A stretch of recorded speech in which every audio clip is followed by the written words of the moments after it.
Hello and welcome to SubStanceFtbl. My name is Sub, and no, your eyes do not deceive you. Yes, my mic is clipped to my hat. But enough about me. Let's talk about the real star of the show, and that is the newly released Adidas Adipure 11 Pro 2 remake of the, you could say, pseudo signature colorway of Toni Kroos. I say pseudo because it's, when it came out in 2013, 14, whenever it was just a standard release.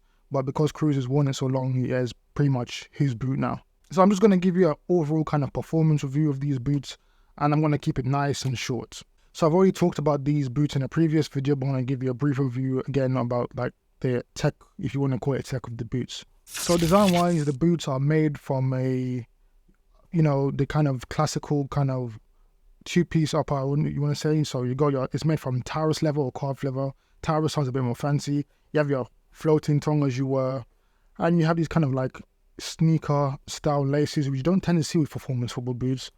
You have like your internal suede lining, which is actually throughout the entirety of the inlay of the boot, not just in the heel area, just like even up to the forefoot. And then the kind of most modern thing about the boot itself would be the outsole. So it uses the torsion frame outsole, which was used previously on the first two generations of the Adidas Nemesis.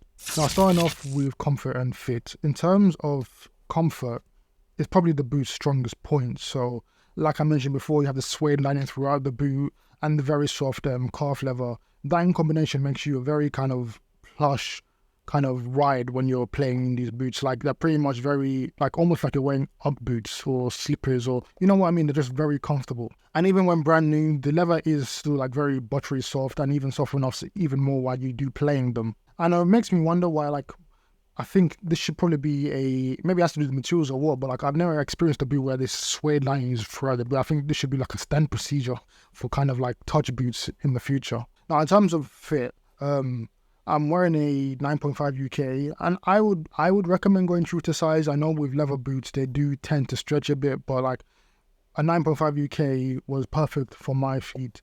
Again, I probably mentioned this earlier. You see this kind of diamond stitching on the forefoot. That is to prevent the leather from overstretching. So we'll see how the boots fit as time goes on. Now, my only one downside about this boot in terms of like fit would be the lockdown. So originally the boot comes with like 2 extra lace holes, which are not really done up, and when you have them on, it feels very loose around the ankle. So I decided to use both the lace holes, and lockdown isn't an issue after that. But when you do the laces up, the boot fit a bit tighter around your foot, but it's still very plush, very comfortable overall. Now, in terms of tooling, I did mention before, I use the Adidas Nemesis outsole and the torsion frame outsole. I was using these boots on a muddy, wet pitch. It's a FG boot, but probably a soft ground boot would probably be more adept. But even still, I still felt quite stable.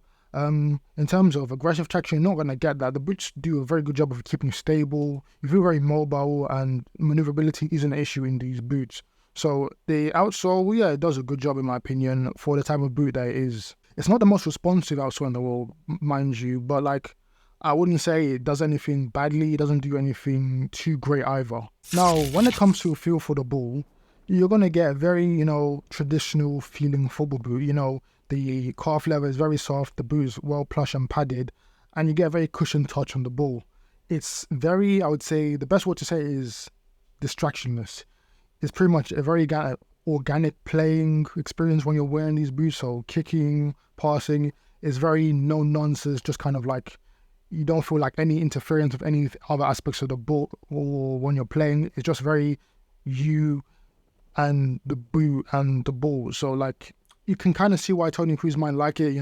Some players like to have that kind of like, they're completely like distractionless while they're playing, and this boot definitely does a great job in helping the player do that.